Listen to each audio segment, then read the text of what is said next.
Share बाजार कधी वर जातो कधी खाली येतो. असं वाटतं की याचे काही नियमच नाहीत. अनेकांना वाटतं की ते खूप हुशार आहेत, ते बाजाराला हरवू शकतात. पण खरंच हे शक्य आहे का? तर आज आपण बर्टन माल्किएल यांच्या एका जबरदस्त पुस्तकातून प्रेरणा घेऊन हेच कोडं सोडवणार आहोत आणि गुंतवणुकीचा एक असा मार्ग शोधणार आहोत जो एकदम सोपा, टेन्शन फ्री आणि सगळ्यात महत्त्वाचं म्हणजे खूप प्रभावी आहे. चला बघूया आपला आजचा प्रवास कसा असणार आहे. सगळ्यात आधी आपण समजून घेऊ की बाजाराला हरवणं इतकं अवघड का आहे. मग आपण रँडम वॉक नावाच्या एका शक्तिशाली उपायाबद्दल बोलू. त्यानंतर आपण हेही बघणार आहोत की गुंतवणूकदार नेमक्या कुठल्या चुका करतात, कुठल्या सापळ्यात अडकतात आणि शेवटी एक अशी सोपी योजना बनवू जी आपल्याला आपल्या आर्थिक ध्येयांपर्यंत पोहोचायला नक्की मदत करेल. हा प्रश्न आपल्यापैकी प्रत्येकाच्या मनात कधी ना कधी आलाच असेल, नाही का? रोज टीव्हीवर बातम्यांमध्ये तज्ज्ञ लोक वेगवेगळ्या अंदाज लावतात, पण तरीही बाजार मात्र आपल्याच धुंदीत चाललेला असतो. हा सगळा गोंधळ, ही अनिश्चितता, यामागे नेमकं कारण तरी काय आहे?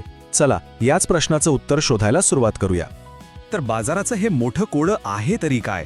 अनेकांना वाटतं की योग्य माहिती आणि विश्लेषण वापरून ते बाजारावर विजय मिळवू शकतात. पण खरं सांगायचं तर हे एका मुर्गजळासारखं आहे. या पहिल्या भागात आपण हेच बघणार आहोत की बाजाराला हरवण्याचा प्रयत्न करणं हे एक हरलेलं युद्ध लढण्यासारखं का आहे. जरा विचार करा, शेअर बाजारात लाखो हुशार लोक एकाच वेळी काम करत आहेत. जशी एखादी नवीन बातमी येते, मग ती कंपनीच्या नफ्याबद्दल असो किंवा देशाच्या अर्थव्यवस्थेबद्दल, त्या बातमीचा परिणाम सेकंदाच्या आत शेअरच्या किमतींवर दिसून येतो. त्यामुळे जेव्हा आपल्याला वाटतं की आपल्याकडे काहीतरी सिक्रेट माहिती आहे, पण ती बातमी आपल्यापर्यंत पोहोचते तोपर्यंत खेळ झालेला असतो. तिची किंमत बाजारात आधीच लागलेली असते.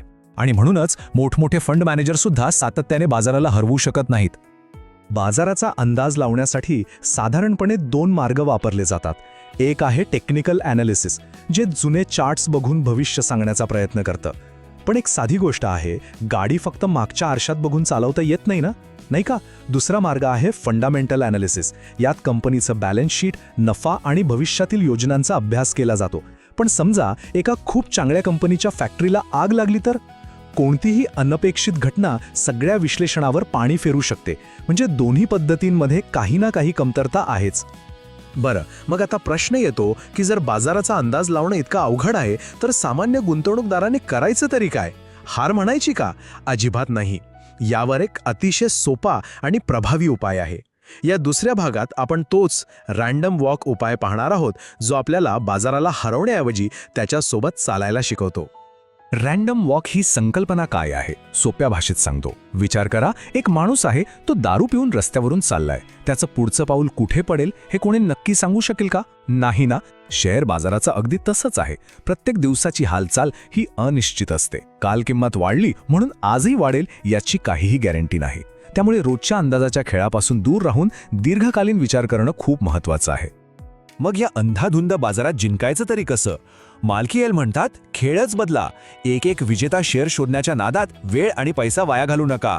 गवताच्या गंजीत सुई शोधण्यापेक्षा सरळ ती संपूर्ण गंजीच विकत घ्या. म्हणजेच काय, तर इंडेक्स फंडमध्ये गुंतवणूक करा. इंडेक्स फंड म्हणजे बाजारातल्या मोठ्या कंपन्यांचा एक गट, जसा आपला निफ्टी 50 किंवा सेन्सेक्स. यात गुंतवणूक करून आपण कोणत्याही एका कंपनीवर अवलंबून राहत नाही, तर संपूर्ण अर्थव्यवस्थेच्या वाढीचा फायदा घेतो. गुंतवणूकदारांची सगळ्यात मोठी चूक म्हणजे मार्केट टायमिंगचा मोह. बाजार पडल्यावर खरेदी करू आणि वाढल्यावर विकू हे बोलायला खूप सोपं वाटतं, पण प्रत्यक्षात ते जवळजवळ अशक्य आहे. एका अभ्यासानुसार असं दिसून आलंय की जर बाजारातले फक्त 10 सर्वोत्तम दिवस जरी आपल्याकडून चुकले, तरी आपला परतावा अर्ध्याहून कमी होऊ शकतो. याचा अर्थ एकदम स्पष्ट आहे, बाजारात कधी घुसायचं यापेक्षा बाजारात किती वेळ टिकून राहायचं हे जास्त महत्त्वाचं आहे. हा आहे गुंतवणुकीतला सगळ्यात महत्त्वाचा सेफ्टी रूल. याला म्हणतात डायव्हर्सिफिकेशन. म्हणजे आपले सगळे पैसे एकाच ठिकाणी न गुंतवता ते शेअर, बॉन्ड, सोनं, रिअल इस्टेट अशा वेगवेगळ्या ठिकाणी वाटून टाकायचे. याचा फायदा काय? समजा IT क्षेत्र कोसळलं तर कदाचित सोनं किंवा बॉन्ड्स आपल्याला साथ देतील. हे आपल्या पोर्टफोलिओसाठी एका इन्शुरन्स पॉलिसीसारखं काम करतं, जे एका ठिकाणच्या नुकसानापासून आपलं संरक्षण करतं. ठीक आहे, आपण एक चांगली योजना बनवली, पण आपला सर्वात मोठा शत्रू बाहेर कुठे नाहीये, तो आपल्या आतच बसला आहे. आपल्या भावना आणि आपल्या सवयी. या भागात आपण गुंतवणुकीतल्या त्याच सापळ्यांबद्दल बोलूया, ज्यात माहीत असूनही अनेक जण अडकतात आणि स्वतःचंच नुकसान करून घेतात. गुंतवणुकीतल्या सगळ्यात महागड्या चुका या गणिताच्या नसतात, त्या भावनांच्या असतात. जेव्हा सगळे लोक खरेदी करत असतात तेव्हा आपल्याला फोमो म्हणजे फिअर ऑफ मिसिंग आउट वाटतं आणि आपण महागड्या किमतीत खरेदी करतो. आणि जेव्हा बाजार पडतो तेव्हा घाबरून आपण तोट्यात विकून टाकतो. हे महागात खरेदी आणि स्वस्तात विक्री करण्याचं दुष्टचक्र गुंतवणूकदारांना सर्वात जास्त नुकसान पोहोचवतं. यापासून वाचणं खूप खूप महत्त्वाचं आहे.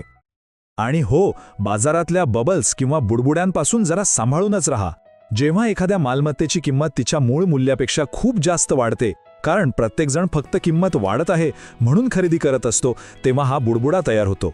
आपण इतिहासात .com बबल पाहिलं आहे किंवा अगदी अलीकडच्या काळातही हे पाहिलं आहे. आणि एक गोष्ट लक्षात ठेवा, हे बुडबुडे नेहमीच फुटतात. गुंतवणुकीला लागलेली ही एक प्रकारची वाळवी आहे. आपण जितक्या वेळा खरेदी विक्री करतो तितक्या वेळा ब्रोकरेज, टॅक्स आणि इतर खर्च लागत राहतात. हे खर्च सुरुवातीला छोटे वाटतात, पण दीर्घकाळात ते आपल्या नफ्याचा एक मोठा हिस्सा खाऊन टाकतात.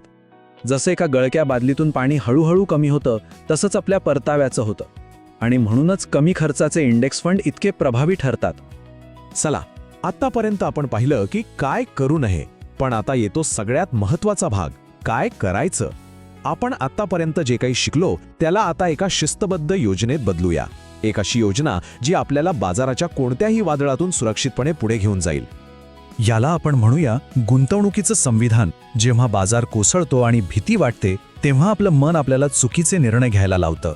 पण ही लिहून ठेवलेली योजना आपल्याला आपल्याच भावनेपासून वाचवते. आपली ध्येय काय आहेत, आपली जोखीम घेण्याची क्षमता किती, आणि सगळ्यात महत्त्वाचा नियम, मी घाबरून विक्री करणार नाही, हे सर्व लिहून काढा.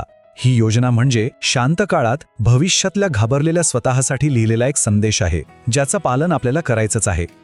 हे ऐकायला थोडं विचित्र वाटेल, पण खरी आणि यशस्वी गुंतवणूक खरं तर खूप कंटाळवाणी असते. त्यात रोजचा थरार नसतो, रोजच्या बातम्यांचा गोंधळ नसतो, आणि म्हणूनच ते काम करतं. कारण कंटाळवाणेपणा म्हणजे आपण भावनांच्या आहारी जात नाही, सतत बदल करत नाही. आपण फक्त आपल्या योजनेला चिकटून राहतो आणि चक्रवाढ व्याजाला त्याचं काम करू देतो. लक्षात ठेवा, दीर्घकाळात सातत्य नेहमीच थरारावर मात करतं. तर या सगळ्या चर्चेचा सार काय? फक्त 3 गोष्टी लक्षात ठेवा. पहिली, बाजाराचा अंदाज लावण्याचा खेळ खेळू नका, तो जिंकता येत नाही.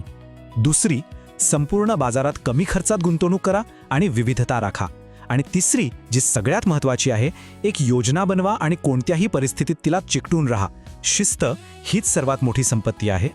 जाता जाता एक विचार करण्यासारखा प्रश्न, आपल्याला गुंतवणुकीतून काय हवं आहे? एक रोमांचक कथा की एक सुरक्षित भविष्य?